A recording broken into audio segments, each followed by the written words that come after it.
L'exposition Les 30 Glorieuses à Chalon-sur-Saône est un partenariat avec le service inventaire et patrimoine de la région Bourgogne-Franche-Comté, qui a travaillé pendant plusieurs années, à partir de 2014, sur les grands ensembles en Bourgogne.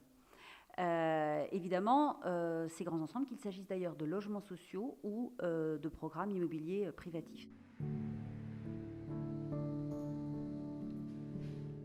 Alors, les 30 Glorieuses, c'est cette période en France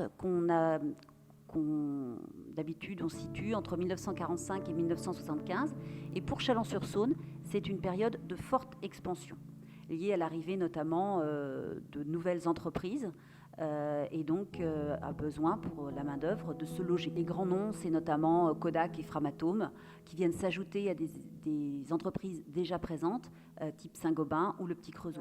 Chalon va marquer nos chercheurs parce que on y trouve toutes les procédures d'urbanisme qui ont été mises en œuvre, que ce soit la rénovation urbaine, la ZAC, la ZUP, la LOPOFA, l'habitat pavillonnaire, tout ceci existe à Chalon-sur-Saône. Donc quand on veut expliquer les grands ensembles en Bourgogne, Chalon-sur-Saône est un très bon exemple.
L'exposition, elle est composée de plusieurs parties. On a des panneaux qui reviennent déjà sur ce contexte du partenariat et des 30 Glorieuses.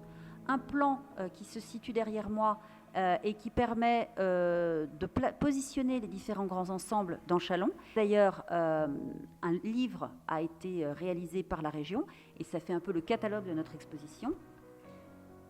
Cet ouvrage s'appelle Diversité et en fait il parle des grands ensembles en Bourgogne et plus précisément dans la seconde partie à Châlons. Et puis le cœur de l'exposition, c'est un film montrant à la fois en quoi il se passe à Châlons ce qui se passe partout ailleurs et en même temps en quoi il y a des spécificités purement locales.